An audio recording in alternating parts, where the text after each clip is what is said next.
on now? Back to this rickety ass chair. So I don't even know what part we on, to be honest. I have to check. Hold on. Not the lighting change, but okay, so we on like the sixes energy. Yeah, I already know y'all about to like 666 is the devil's number. Shut up. You know nothing. We will be talking about what needs to be talked about. And yeah, I'm just gonna get straight into this because it's just long overdue. I just wanted to say hi and all of that good stuff because I know I've been away for a little bit. If you know, you know. If you don't know, you don't know. Okay, I remember y'all asked me about like whiteboards or whatever. I was like, okay, we're gonna do whiteboard for one, and if I don't like it, we're never doing this again. You got me? Let's make this a little more beautiful. All right, now that we're all ready to go, we're gonna cover our numbers and rectification. We're gonna go over 6, then we're gonna go over 33, then we're gonna go over 666, as well as 6666. Now that we got that squared away, let's go over what each number means. So when we have 6, 6 is basically a Venus number. Now the rulerships of Venus, and if my finger looks funny when I'm doing this, is because my finger hasn't fully healed. If you know, you know. I talk about it on Twitter. But anyway, this is a Venus number, and then this is Libra, as well as Taurus energy. And this is not zodiacal order, but shut the fuck up, okay? Because y'all Libras been getting on me for not including it in the viral video, and y'all didn't let me live it down. So make sure I got y'all on that one, okay? And then we have 6. So when we're talking about anything 6-wise, we're talking about the beauty portion, right? We're talking about also the, you know, aesthetics of it also. That falls on there. We're talking about aesthetics. So when we're talking about aesthetics as well, we're also talking about, like, I always like to correlate Taurus. I always like to correlate Taurus with comfort. I also consider on the Libra spectrum socialization. And then, of course, love. I don't know why I skipped that. I guess I just haven't been giving a fuck about it. Oh, no shade. But, like, I correlate it with love. Of course, love, relationships of all types.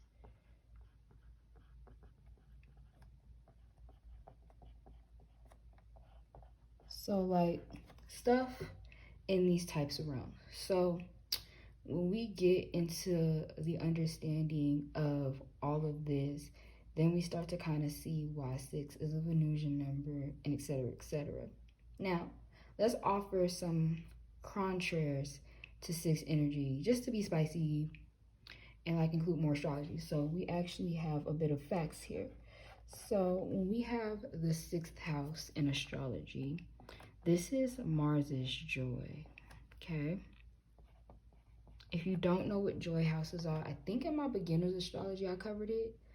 And if I didn't, I'm gonna like link it below. But if I didn't, this is also basically house joys are basically where planets feel the most comfortable in a house, right?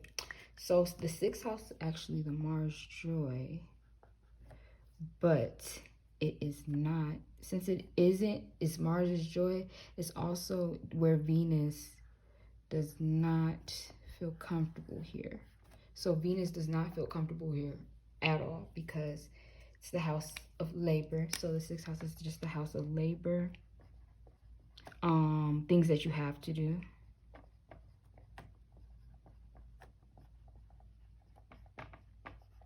Etc. So when you have this type of thing, you know, this does not really correlate with Venus well at all. So these are the contraries, and we're going to return to this section of it. So what I'm going to end up doing is probably skipping over 33 for right now and just going straight to 666. And the reason why I want to skip straight over to that is because we're already talking about it, the energy of 6, and that's kind of where you'll see why this falls into it. If you know your numerology by now, you're already gonna kind of peep what it is that I'm talking about. And also, I realized I didn't even make an article about the 6s, so as soon as I'm done with this, it will be already ready before this video gets posted. So let's actually get into the energy of 666. So, you know, that's the whole, you know, Illuminati number. You know, the shit that pisses people off. You know, let's put an eye here for the, you know, aesthetics, you know. Let's talk about the Illuminati number of 6. This shit it scares people so much. So basically with the energy of 666, I think maybe y'all forgot how to reduce numbers. We're just going to revisit it. We're going to do this every video anyway, just in case somebody falls into this one first, because that's understandable. Everybody has different needs. You do 6 plus 6 plus 6, so that's 6, 12, 18, right? You get 18. You're not done there. You're only done when you get this back to a singular number. So we do 1 plus 8, and we get 9. Now, what is 9 exactly? Well, if you check my article link down below, you'll know that 9 is a Mars number. Specifically, when it comes to this Mars number, we're talking about Aries. So, now that we're covering Aries, we're kind of getting into why we're having this conversation first. Because it's a Martian number. The 6th house has a joy of Mars here, and we're talking about 6, right? So, the main thing you want to understand is why you know now, why there is such a harsh contrast between 666 and like people's perception and why it's a bad number. I could get into like the thing of why it's considered the devil's number. I just don't care to, because I just think it's dumb. I never care to look into it. I'm gonna be honest with you, because I just think it's fucking stupid. Maybe, you know, I'm gonna do research, cover an article, and then kind of put it in there. But I'm really just here to break down the number for you, and then like set aside the bullshit, let you decode it for yourself. So one of the most beautiful things about this number, in my opinion, is the concept of 6 and 9, right? Now, if we turn this sideways, we're gonna get the Cancer sign. So, like, the Cancer sign usually has this, like, you know, it's a yin-yang. And what makes yin and yang, this sort of energy, right? Well, we think of their oppositions of each other, right? So when we're talking about these oppositions, this is kind of where it gets cool, is when we're talking about the oppositions of Venus and Mars. They naturally oppose each other. So you have your Libra here, and then you have your Aries here, then you have your Taurus here, and then you have your Scorpio here. So when you have these factors, this is, you know, what leads up to all this stuff right here. So put an arrow there. That's what leads to all this stuff. So the 6, like I said, is, oops, I'm getting a little tight over in her paws. Venus here, and then the 9, we have the Mars number, which is the 9. So then again, you start to see these correlations come together.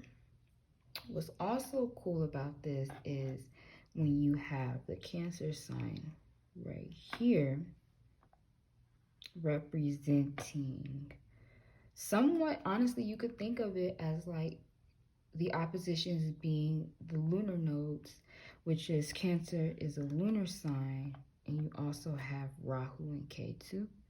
So Rahu looks like this, and then Ketu looks like this, right? So these are the lunar nodes, and I cover the lunar nodes in an article that's coming up, and I don't know if I'm gonna have this posted by then. If I do, it'll be like shown right here. Anyway, we're covering the lunar nodes, right? And so when you have the lunar nodes, there is the story where Venus has a relationship with Rahu because Venus taught Rahu everything that they know. And K2 and Mars actually work together as holding co-rulership over Scorpio. Now, 9 isn't technically a Scorpio number, even though like as I'm like going into my numerology journey, I like to correlate it more because we hardly see 0. So it's like, let's give Scorpio that chance. But K2 and Mars co-rule Scorpio in Vedic astrology. So both of these signs correlate to Scorpio. So it's nice to see like these oppositions still fall into those lines. And that's really the section that I kind of want to cover, is kind of like when we're talking about 666, we're really talking about an energy here that tells you in a way to see the opposite perspective. So like, even if we bottom this down to this like demonic energy or like Baphomet and you know all this stuff, right, that people consider demonic, even if we look at the symbology from it, whether you like fuck with it or not, it's not even to say that you need to. Thinking of the concept of as above, so below, regardless of context, is not a bad thing. And let me tell you why. So one of the main things I want to cover, now we're kind of getting difficult, so I'm going to erase most of this stuff so I can get more room. So basically, when it comes to as above, so below, let's think of the sky, and then let's talk about what's underneath. So like the ocean, you know. So we got the sky, and then we have the ocean. I'm trying not to make this like super complicated. It just, you know, it needed to be done. We're gonna get into something. So I drew my little fish here. Like teachers be saying, I'm not an artist, even though like I technically am. I'm just not about to get in my bag about it like that. But anyway, the fish here, Piscean. I put these names here for a reason, because Aja Ikapada is the sky god. He rules over the sky, and Aja Ikapada is connected to Purva Bhadrapada.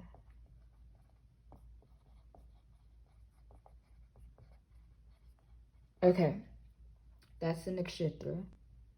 So that we have Purva Bhadrapada. That's called this name Shesha just for ease. But these two are basically one and the same. And I wish I could pronounce this. It's Erbuchaina. I think so. And then somebody come and correct me because I've never heard it pronounced. I've only read it, unfortunately. But you'll commonly see this name under the Uttara Bhadrapada.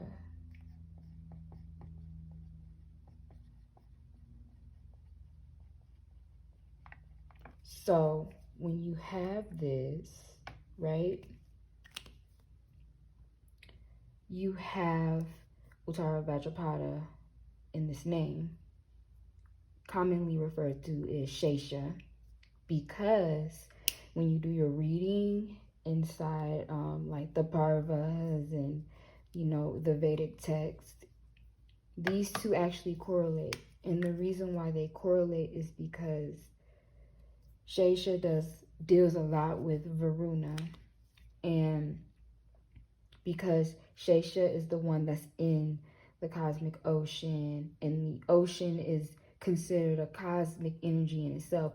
This is just to break it down lightly. I have an article all about this, and I'll like again link it below and put it in the video, but I already have a video about this, so I'm not gonna like rehash this. But basically, Uttara Bhadrapada connects directly to Piscean energy. Now, when we have this connection to Piscean energy, again, if Ajaikapada is the top and Purva Bhadrapada is like, you know, also Purva Bhadrapada is Aquarius energy. And I told y'all Aquarius energy is co-ruled by Rahu. I put K2 up top too, merely because, and because I actually shouldn't. Actually, I need to erase this. Technically, because that's not really where I wanted to go with it. But technically, Piscean energy relates to K2. I've talked about this a few times. The Vishnu avatara for K2 is Meena. Meena is Pisces in Vedic astrology. That's the name, right? So automatically it's gonna fall right back into here, right? K2 deals with a lot of water sign energy, period. So when we're talking about this ocean, we're not just talking about the Cancerian energy. We're not talking just about Pisces energy, but we're also talking about Cancerian energy, and we're also talking about Scorpio energy. Now you may ask me, right, how does this correlate to what I was just talking about? Well, we already talked about it. As above, so below. 666 covers these sorts of oppositions. Even when we're talking about the lunar node or the moon, what do we think about? You know, I think about Venus because this is the Taurus exaltation. This is where Taurus exalts within the moon. So 666 can show you a sort of enlightenment almost, to let you understand that, okay, if you've been thinking about like a certain situation in your life where you feel like it has not been beneficial nor fruitful to you, you know, or you feel like you don't understand something and you're constantly seeing 666, that's the sign to look at the other side of things, because there may be some context that you're not getting about a situation. It's time to consider something else. That's one of the best ways to think of this energy is when you see 666, you just look at the other side.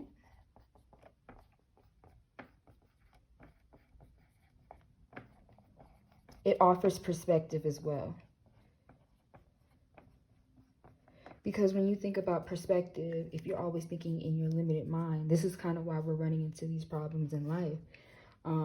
You have to make sure that you're gaining perspective, and sometimes perspective requires application,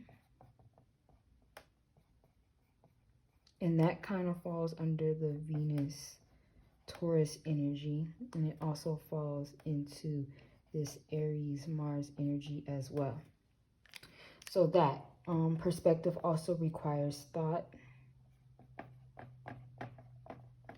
and reflection. And I think Libra does a very great job at this, because thought and reflection is a social thing. And I remember telling y'all that Venus in Libra is more of the social energy because Libra is an air sign. And air makes social. So those are the things that you need to consider when it comes to gaining a perspective on anything. Because what ends up happening is, if you don't have these two components, you really can't have perspective over a situation.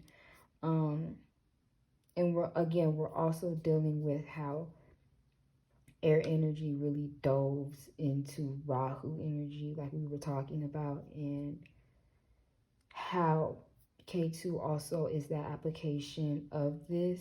So we start to see the dynamics of looking at both sides of the spectrum.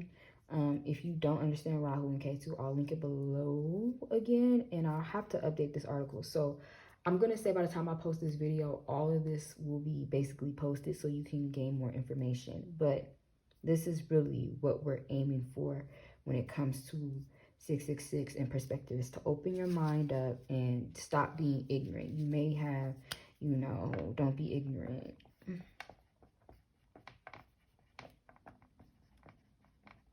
Don't be ignorant, and more to a situation.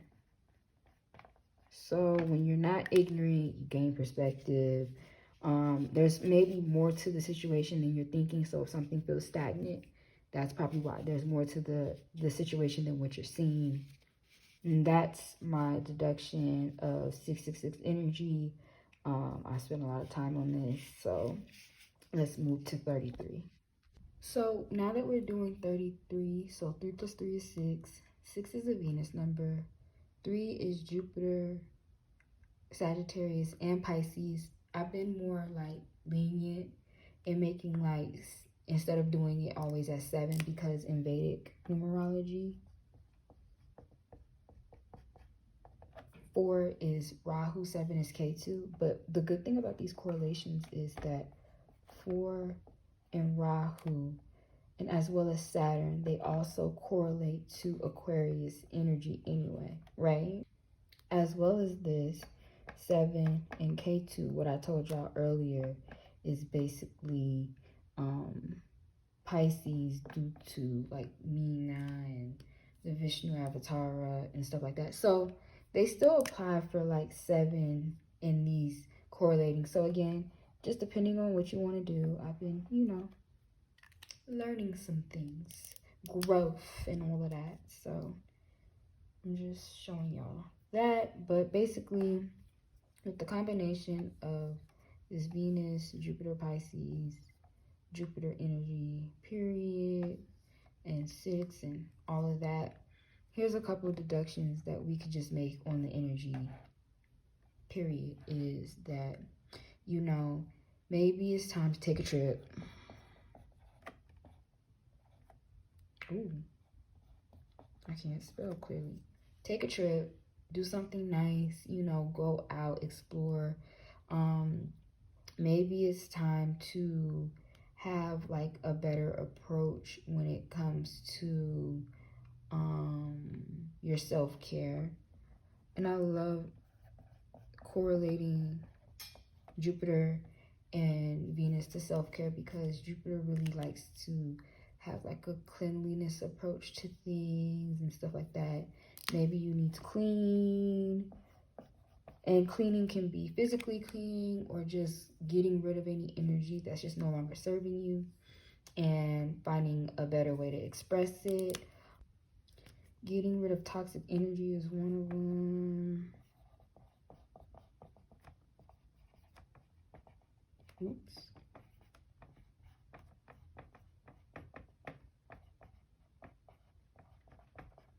Oh my gosh, I can't write today. But getting rid of toxic energy is one of them. So just like components of that nature. And a bit of lesson is that Venus is neutral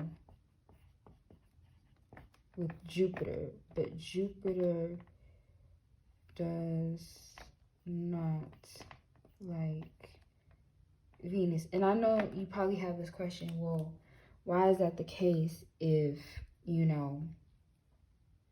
Pisces exalts, or Venus exalts in Pisces? Well, that's just because Pisces really does well with conceptualizing a lot of energy, and Venus is the best place for it. As well as that, it does not mean that Jupiter necessarily likes Venus per se, but it just means that Jupiter really does think that Venus can do a better job.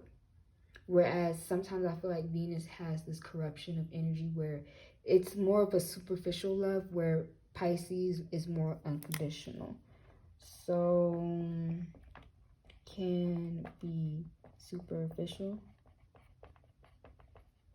and then Pisces is unconditional.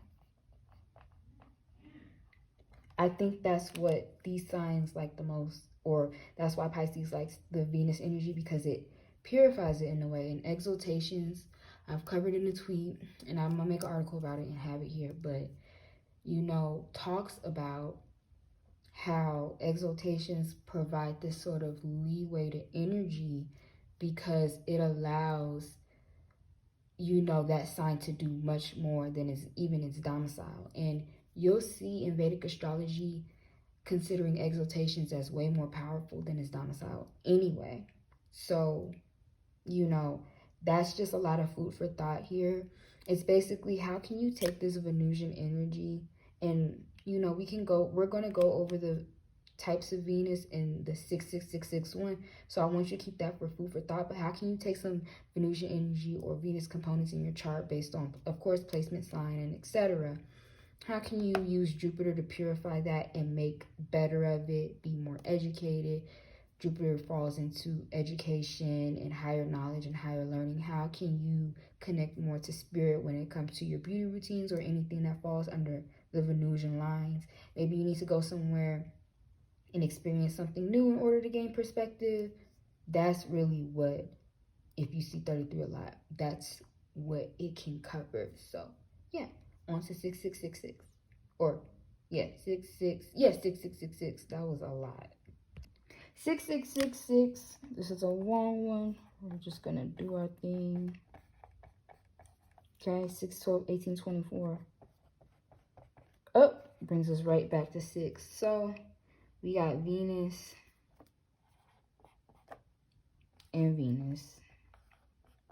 Now let's get a little interesting with our interpretations here, right?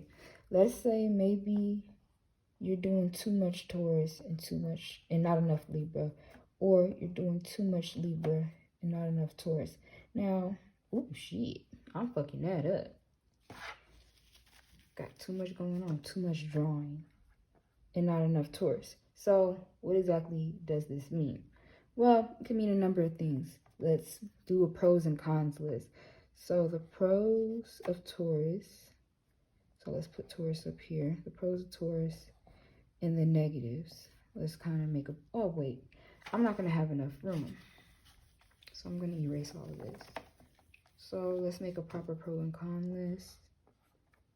So the positives here, the negatives here. Good things of Taurus, consistency. Right? Consistency, dedication. Let's see some negatives of Taurus. Some negatives can be lazy, because Venusian, more so of getting caught up in comfort. That's one of the downfalls of Taurus. It can be, you know, ultimately lead to laziness due to or I wouldn't say that. I'm going to just say straight up lazy, but let's bring up the other point in a different area. Too comfortable.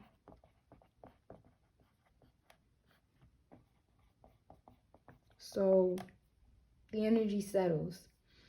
This is actually a contrast to Libra energy, and I'm going to tell you why. Because when we think of Libra, one of the benefits of Libra is it's expansive.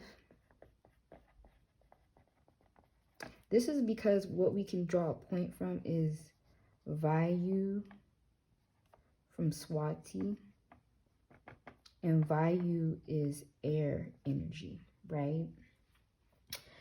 Expansive, social, because of the air energy, right? The negative, I would say, of Libra is fakeness. I'm just going to keep it G. And sometimes I feel like Libra is a more artificial thinker, whereas a good thing about Taurus is that they're kind of more of a planner. And it's not to take away from the beauty of Taurus. I think Taurus has a thing where they deal more with self-care, with health. I think of like natural skincare when it comes to Taurus. It's not to say that they can't have this glam energy, but they're kind of more of an inside out, whereas Libra is like, as long as it looks good, that's fine. And so sometimes we can get into this energy that falls into Libra. So if you're doing too much Taurus and not enough Venus, sometimes you can fall into habits of being too comfortable in a situation. Instead of trying something new, you kind of stick to what you know.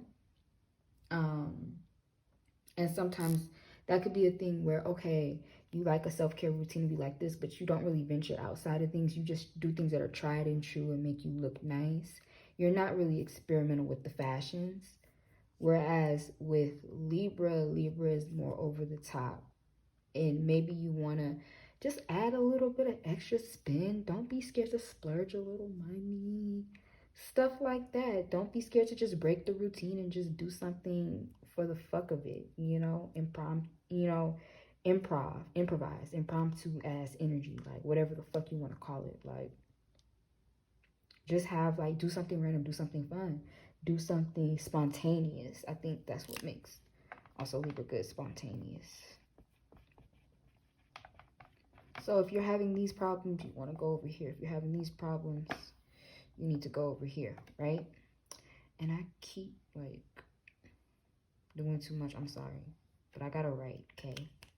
So, if you're doing too much Libra, not enough Taurus, maybe lay down on, lay low on the drinks, relax on the drinks, relax on the unhealthy stuff, kind of focus more on the healthy foods and stuff like that. Because when we think about it, right? I'm giving y'all extra game. You could tell I've been in the cut doing a lot more reading. I've done grown and evolved, child. That's what you want to see. You don't want to see a bitch doing the same thing she used to motherfucking do. You want to see the bitch get smarter. Let's talk about it though. So remember how I said the exaltation, moon exalts in Taurus, right? Moon exalts in Taurus and the moon deals with Cancer. Well, what is the exaltation of Cancer? Well, let me tell you, it is Jupiter, right? So I always think of it as some sort of flow when it comes to this. Jupiter actually represents healthy food. And because it represents healthy food, we're getting more into the fact of the matter that, Taurus has this more holistic approach to health. That's why I say lay down on the drinks, because when I realized y'all couldn't even see what I was writing, but Libra correlates to Rahu. So Rahu is like junk food, actually. So junk food. So when you have these types of correlations, you have to make sure that you're kind of make sure you're balancing yourself out. So if you're like doing too much of this Venus wise, maybe you need to consider the other perspective of Venus. And I really think that 6 is really good at capturing perspective, especially when we talk about the 666 first, but also because Libra wants to have things balanced anyway, so it caters to that Taurus energy. And I said that sometimes Taurus can settle is because I think of the card of the Hierophant, and how that card is about like learning, and Taurus is fixed. So sometimes you can get comfortable in like some of what you know. You think you know every fucking thing. That's an earth sign habit in respective realms. So Taurus thinks they're a know-it-all in the Venusian section. Virgo thinks they know it all through the Mercury section. And Capricorn thinks they know everything through the Saturn, because we live on Earth. So, and it's like, baby, no, there's water, there's fire. Some things are really out of your element, and you can't call it unreasonable or irrational when you are not venturing outside your comfort zone. So those are really things to keep in mind. If you hear my stomach growling, it's because, I'm like a workaholic. I'm really gesture, so I'm being transparent. So just shut the fuck up and don't say anything. We're just going to move forward with this work because I'm like obsessed with what I do. So shut up. This is my food right now. I'm eating knowledge. Y'all need to eat some of that sometimes, you know, because y'all be dumb as hell. Y'all are not smart, and I'm trying to get you smart. So eat some knowledge. Eat a lot of food. Also, eat a lot of knowledge. I eat a lot of food, and I eat a lot of knowledge. I'm just not eating a lot of food right now because I'm trying to eat some knowledge first. That's what I had a taste for this motherfucking morning. So, yeah, that's it. I mean, I just covered everything. I just started talking shit at the end. So yeah, hope you enjoyed. Sevens is coming probably the day after I post this. It'll already be ready. So, you know, thank y'all so much.